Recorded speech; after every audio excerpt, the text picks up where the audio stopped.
Boas tardes, boas noites. Dando continuidade na nossa leitura de alguns trechos do livro Mecanismos da Mediunidade, no que se refere à parte do pensamento, o próprio mecanismo do pensamento. No nosso último encontro, nós lemos os tipos de reflexos. O que são reflexos? Como a gente já comentou, é voltar para, é a carga de conhecimento que nós adquirimos ao longo das diversas encarnações, é a bagagem, é aquilo que nos compõe de experiências. E quando reagimos aos estímulos, os estímulos externos, estamos reagindo com esse conhecimento, com esse reflexo. Estamos mostrando o que nós somos, o que nós sabemos, o que nós aprendemos. E nessa reflexão, sobre a reflexão, né, André Luiz explicou os tipos de reflexos, que são os condicionados e os incondicionados ou adquiridos. Na semana passada, nós terminamos um trecho que nos remete agora à experiência de Pavlov. Aliás, é o trecho em que nós vamos começar a leitura aqui. Pavlov era um fisiologista russo, Petrovich Pavlov, que ficou famoso pelas suas experiências com estímulos de cães e as reações no aparelho digestivo. E, inclusive, ele ganhou um prêmio Nobel no começo do século passado como fisiologista ou de medicina, né? E passou a ficar conhecido desde então pela sistematização, explicação, análise e estudo do reflexo condicionado. O que André Luiz aborda nesse trecho tem um enfoque de Pavlov, né? Depois nós vamos colocar o que vocês aprenderam aí no segundo grau sobre ele. As duas coisas se complementam. Então vamos iniciar aqui a leitura desse trecho do capítulo 12. Experiência de Pavlov. Lembremos-nos de que Pavlov, em uma de suas experiências, porque foram várias, separou alguns cães do convívio materno desde o nascimento, sujeitando-os ao aleitamento artificial. Como é lógico, revelaram naturalmente os reflexos congênitos, quais o patelar e o córneo papel-brown. Mas, quando lhes foi mostrada a carne, tanto aos olhos quanto ao olfato, não segregaram saliva, não obstante à frente do alimento tradicional da espécie, demonstrando a esperada secreção apenas quando a carne lhes foi colocada na boca.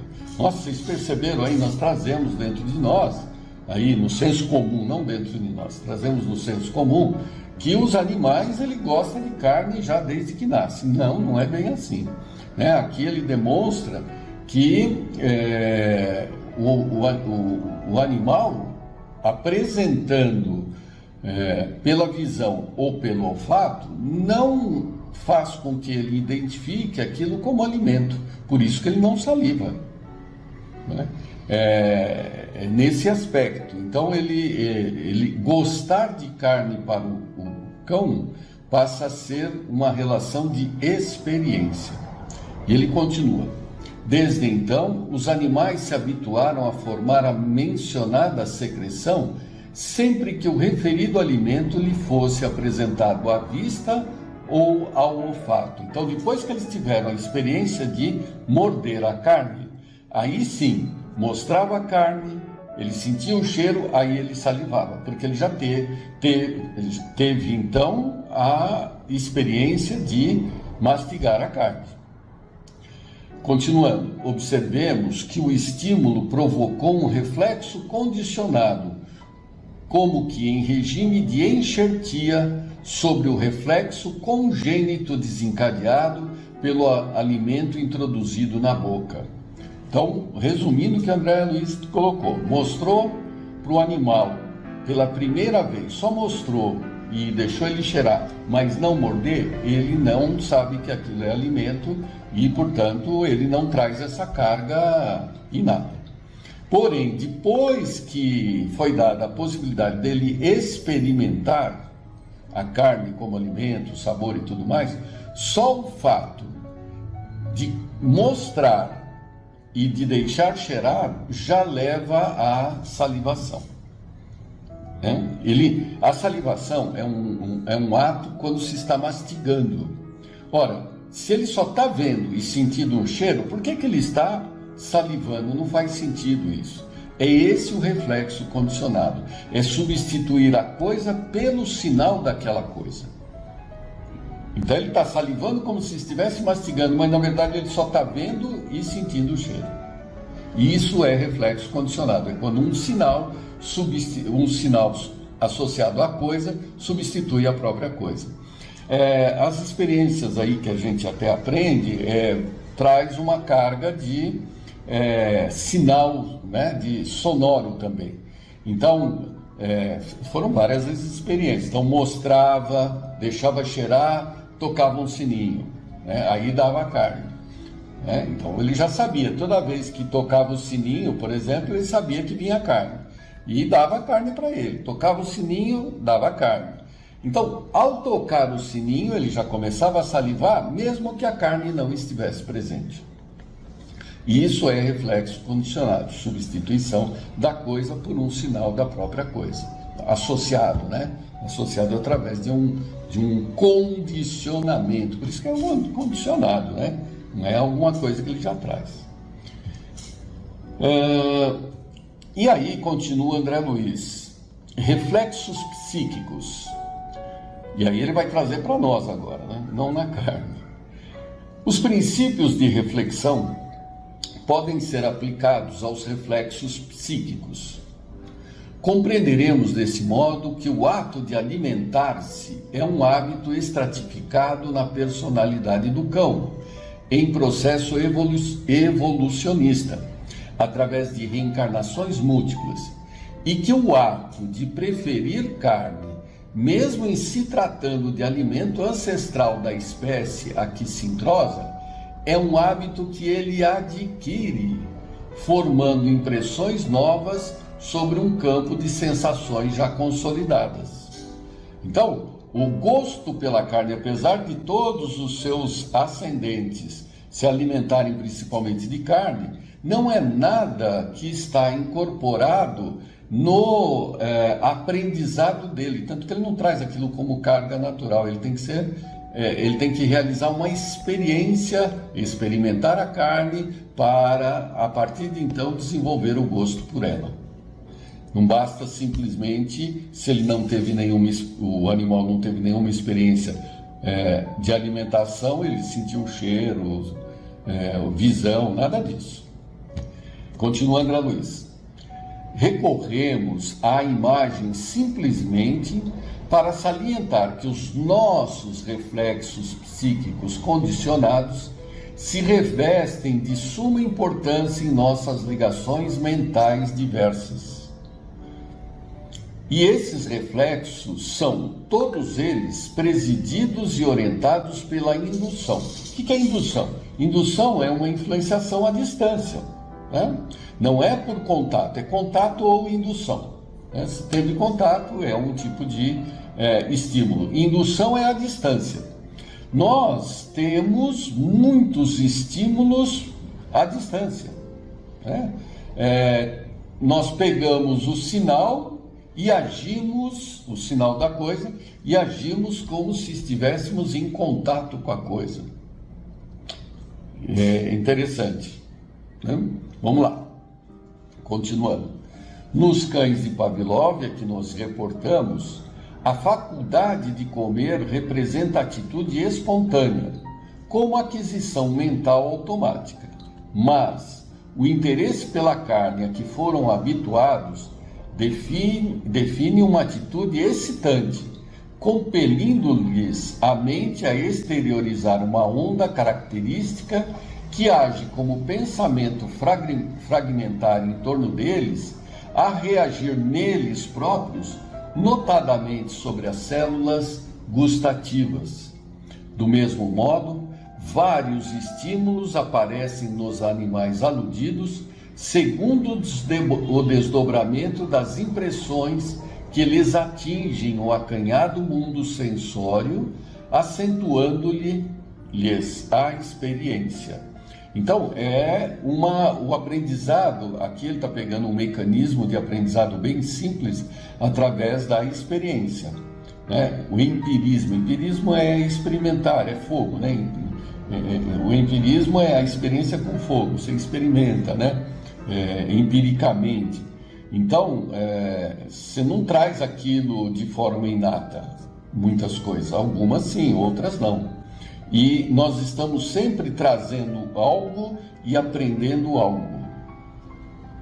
Nem tudo que aprendemos nos acompanha definitivamente, a menos aquilo que faça sentido com a nossa essência. Isso é uma outra discussão. Continua. Podemos, assim, apreciar a riqueza dos reflexos condicionados pelos quais se expande a vida mental do espírito humano, em que a razão, por luz do discernimento, lhe faculta o privilégio da escolha. Vou ler de novo. Podemos, assim, apreciar a riqueza dos reflexos condicionados pelos quais se expande a vida mental do espírito humano, em que a razão, por luz do discernimento da escolha, lhe faculta o privilégio da escolha, né? Discernimento. É nesses reflexos condicionados da atividade psíquica que principiam para o homem de pensamentos elementares os processos inconscientes da conjugação mediúnica, porquanto, emitindo a onda das ideias que lhe são próprias, ao redor dos temas que lhe sejam afins, exterioriza na direção dos outros as imagens e estímulos que acalenta consigo, recebendo depois sobre si mesmo os princípios mentais que exteriorizou, enriquecidos de outros agentes que lhe sintonizem com as criações mentais. Ele chamou aqui de conjugação mediúnica, então aqui fica muito claro por que todos são médiuns. Porque esse processo de emissão de pensamentos, a gente está exausto de falar a respeito, né? O espírito, ele tem tudo isso concentrado na sua mente, é o espírito, mas ele é por si ali, por si. O que esse espírito tem, traz, aprendeu? Isso só é possível perceber através dos pensamentos que ele emite, pensamentos conscientes ou inconscientes. Então ele pensou e espalhou, como uma chama, né, que espalha a luz. Por isso que o espírito, como ele não para de pensar, o tempo todo ele está jogando para o universo. Eu, quando falo universo, para vocês terem ideia da expansão, não é? Um pensamento, ele não é necessariamente exclusivamente direcionado. Eu posso direcionar o pensamento para algo, mas aquilo também se espalha em derredor. Ele não é um envelope fechado, que eu direciono o meu pensamento para alguma coisa e só aquela alguma coisa que pode saber o conteúdo dele. Não. Tudo que está à volta, todos que estão à volta, recebem também esse mesmo pensamento. Por isso que no universo não há segredos. Como assim? Não existem segredos. Por quê? Na medida que você pensou, você expandiu. Então, pronto, todo mundo tem conhecimento. O que você pode e deve muitas vezes fazer é vigiar os próprios pensamentos. Ou seja, o que é que eu estou criando? Então você controla para parar de criar aqueles pensamentos para não ser denunciado. Ser denunciado no sentido de, puxa, eu sou capaz de pensar essa bobagem. Então, como é que você disfarça? Você não pensa a respeito, é o vigiar. Não é que você está se camuflando. Num primeiro momento, sim, você está lutando contra os pensamentos que naturalmente você pensa, e ao tentar reprimi-los, mesmo, você está impondo uma importância menor na sua mente e substituindo por outros pensamentos mais convenientes. É assim que a gente vai trocando os pensamentos. Então, você pensou um universo sábio que você pensou. Aí, mas o que é que você pensa? Aquilo que você traz. O que é aquilo que você traz? O que você tem dentro de você, os reflexos. Os reflexos. Então, eu não vou pensar uma coisa que eu não sei.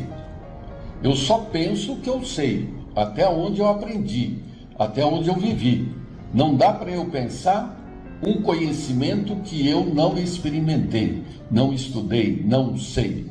Eu só emito aquilo que eu vivi. Ok? Isso é básico. Né? Ah, mas o cara é um gênio. Ele é um gênio, então ele está exteriorizando pensamentos geniais. Sim, geniais em relação a nós, que não temos nem ideia como é que ele sabe aquilo. Mas ele sabe. Ele tem uma experiência a respeito. Ah, mas é uma criança de 1 ano e meio. Eu estava vendo um comentário do que se supõe ser o maior QI até hoje na Terra. Era de uma criança, tá certo que os pais eram médicos e estimulavam, mas era de uma criança que com 1 ano e meio já lia o jornal New York Times. Essa criança teve vários prodígios ao longo da sua infância.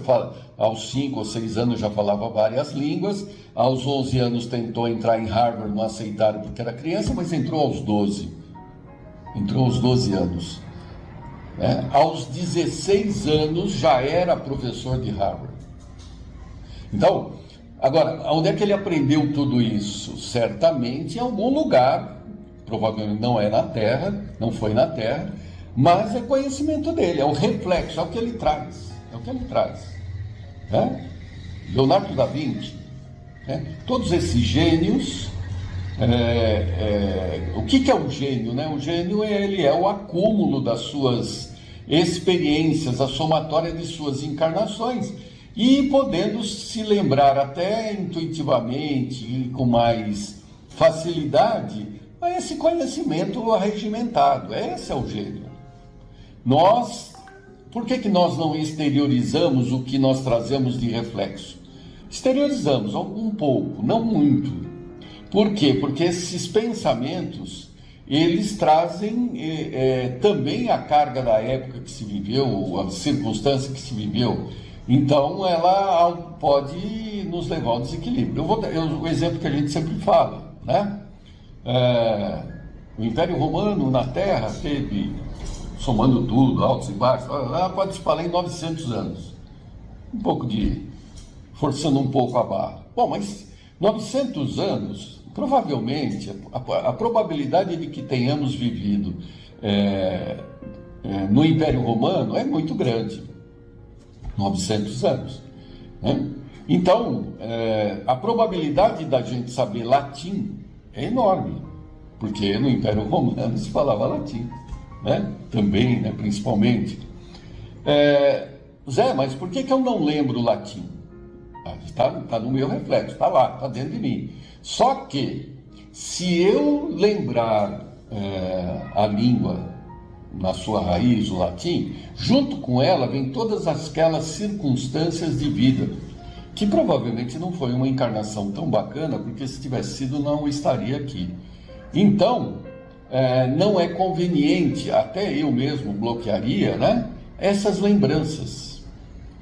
Então eu não lembro latim, não lembro o próprio italiano, não lembro francês, não lembro russo, apesar de eventualmente ter passado por todos esses estados. Mal sabemos aqui o português.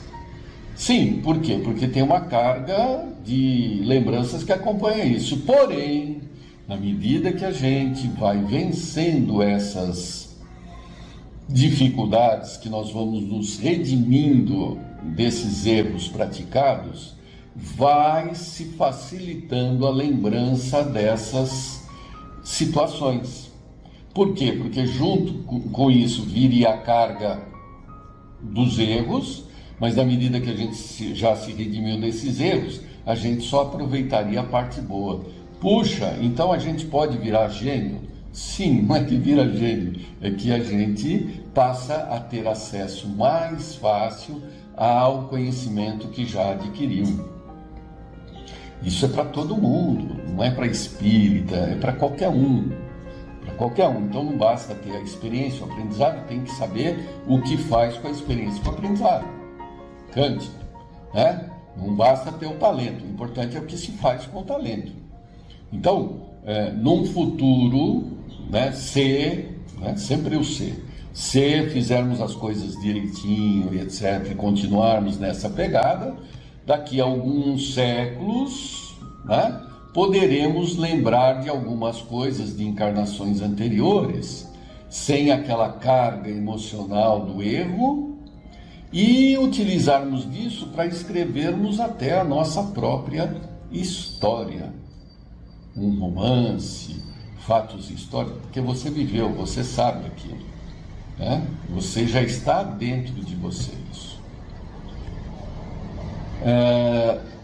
Infelizmente estourou nosso horário. Na outra semana nós continuamos. Prazer em revê-los.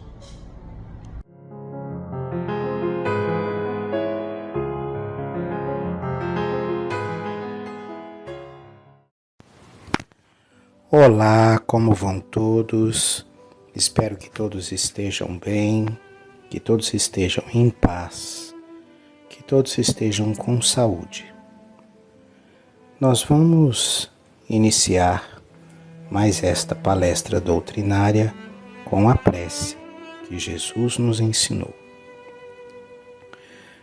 Pai nosso, que estais nos céus, santificado seja o vosso nome. Venha a nós o vosso reino. Seja feita, Pai, a tua vontade, assim na terra como nos céus. O pão nosso de cada dia dai-nos hoje. Perdoa, Senhor, as nossas dívidas, na medida em que perdoamos os nossos devedores. Não nos deixes cair em tentação e livra-nos de todo o mal. Que assim seja, graças a Deus, graças a Jesus. Em nosso estudo, nas últimas palestras, nós estamos tratando dos capítulos 2 e 3 do livro A Gênese, escrito por Kardec e ditado pelos Espíritos, que trata de Deus, né, da existência da divindade e da sua natureza. Nós paramos no último item que a gente leu, foi o item 16 do capítulo 2, né? E agora a gente vai dar continuidade na leitura no item 17. Sigamos. Foi a ignorância do infinito das perfeições de Deus que engendrou o politeísmo, culto de todos os povos primitivos. Eles atribuíram divindade a todo poder que lhes pareceu acima da humanidade. Mais tarde, a razão levou-os a confundirem essas diversas potências em uma única. Depois, à medida que os homens compreenderam a existência dos atributos divinos, suprimiram dos seus símbolos as crenças dele eram a negação. Então, o que acontece aqui? As crenças que dele eram a negação, ou seja, que negavam a existência de Deus, foram vagarosamente suprimidas, né? E isso foi acontecendo na medida em que os povos foram sendo esclarecidos e perceberam que todas as potências que eram potências da natureza, na verdade, provinham única e exclusivamente do reino da natureza. E esse reino da natureza era a criação de um único Deus, assim como o reino da humanidade. Então, os seres inteligentes, ou seja, dotados de inteligência, assim como os seres vivos de uma forma geral e que não têm a inteligência totalmente desenvolvida, esses seres formam um conjunto de seres que respeitam leis naturais, e essas leis naturais a gente compreende elas como natureza, né? E é através dessas leis naturais que a gente percebe uma das manifestações de Deus, além de outras várias. Esse entendimento ele foi sendo gradativo na medida em que a humanidade desenvolvia a sua capacidade de inteligência e de entendimento. É por isso que no início, quando, a humanidade ainda era muito primitiva, você tinha Deus Sol, Deus Lua, Deus Raio, Deus Trovão, Deus Água, Deus Fogo, Deus Terra e assim sucessivamente. Cada potência da natureza era considerada pela nossa mente ainda primitiva e pouco desenvolvida como se fosse uma divindade. E esse conjunto de divindades a gente fazia adoração simbólica deles. Conforme o tempo foi passando, a ciência foi desenvolvendo, a nossa mente foi sendo desenvolvida e as revelações espirituais foram acontecendo, né?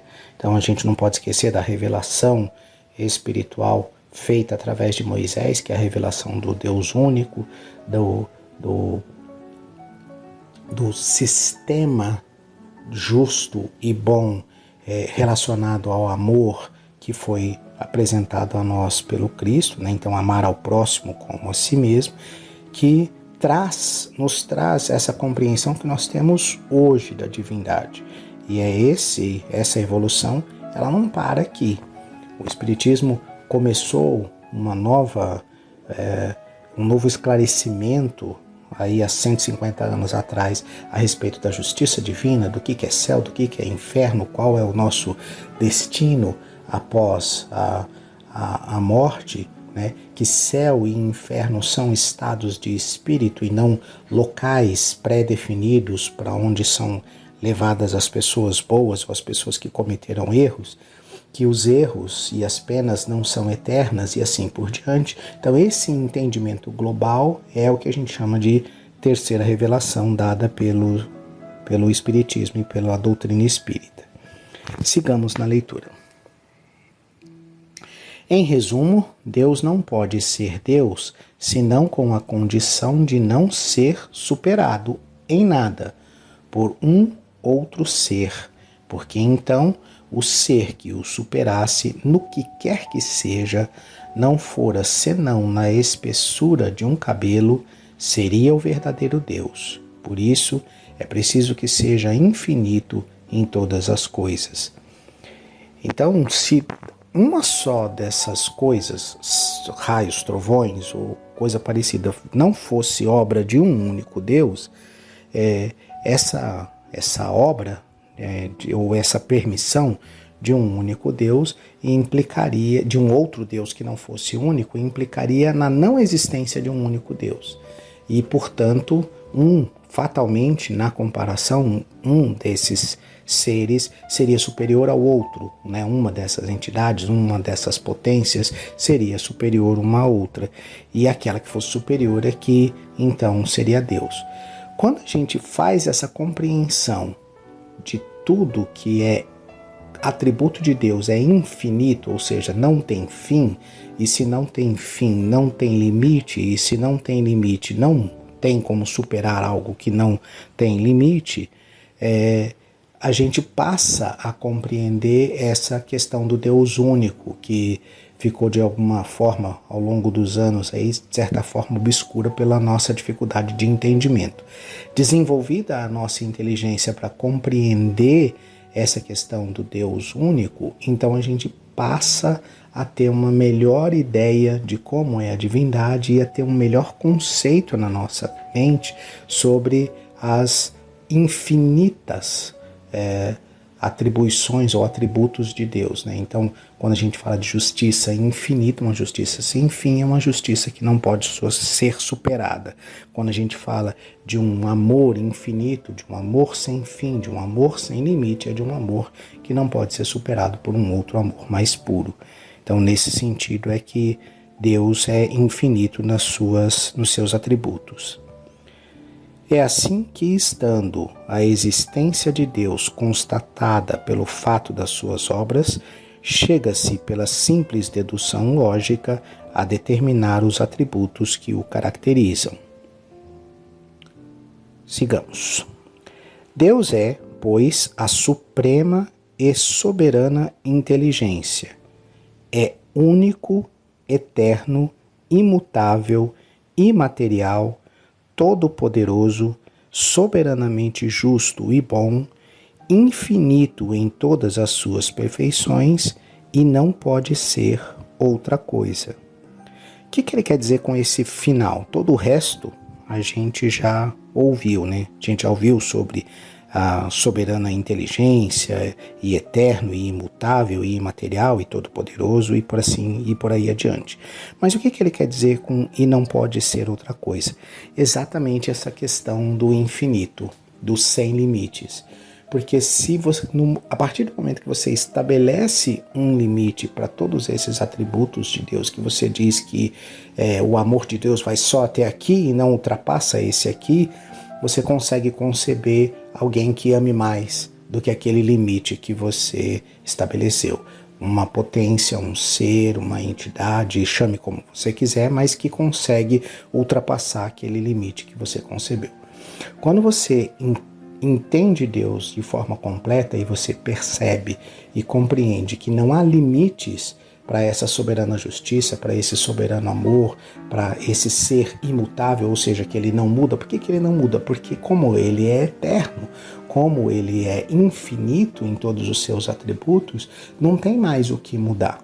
Então, por isso, imutável. E é assim que você consegue conceber e compreender da pequenez do nosso raciocínio, da nossa capacidade de inteligência, o que vem a ser Deus, como ou como deveria ser Deus. É óbvio que o que nós estamos fazendo ainda assim é limitar Deus, porque a gente está conseguindo enxergar Deus apenas através das suas obras e apenas através da lógica de raciocínio para compreender os seus atributos. E, consequentemente, isso tem o limite não de Deus, mas essa compreensão que a gente faz de Deus tem um limite da nossa inteligência. Na medida em que a nossa inteligência for se expandindo, como aconteceu no passado da nossa inteligência primitiva, foi se expandindo até chegar aonde está, obviamente deve-se deduzir que a nossa inteligência, de onde ela está agora, ela tem muito ainda que desenvolver, muito ainda que aprender. Conforme a nossa inteligência for desenvolvendo e aprendendo essa nossa capacidade de compreender a divindade, ela também se aprimora, ela também progride, ela também melhora. E muito provavelmente daqui a 100, 200, 300, 500 anos, essa definição que nós estamos lendo agora e tendo uma certa dificuldade para compreender por causa desses atributos infinitos, ela vai estar muito mais palatável, muito mais fácil da gente compreender, e a gente vai estar sendo desafiado por outros atributos, por outros conceitos que a gente ainda vai descobrir a respeito da divindade, e isso vai fazer com que a gente tenha cada vez um melhor entendimento da divindade. Eu sei que parece complicado, mas isso tem a limitação da nossa inteligência, né?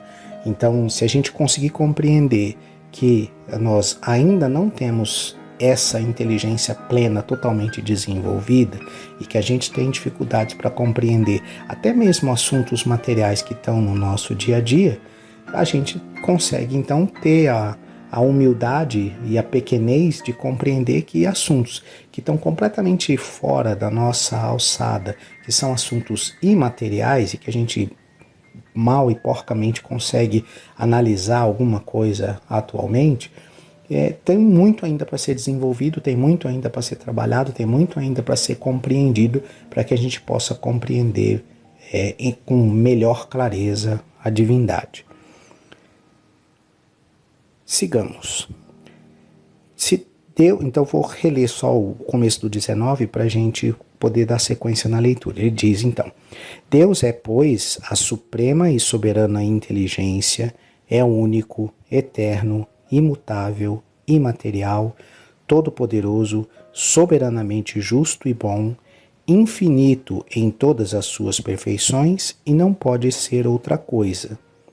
Tal é o eixo sobre o qual repousa o edifício universal. É o farol cujos raios se estendem sobre o universo inteiro e que unicamente pode guiar o homem na procura da verdade. Seguindo-o, ele não se perderá nunca, e se está tão frequentemente extraviado, é por falta de ter seguido a rota que lhe estava indicada.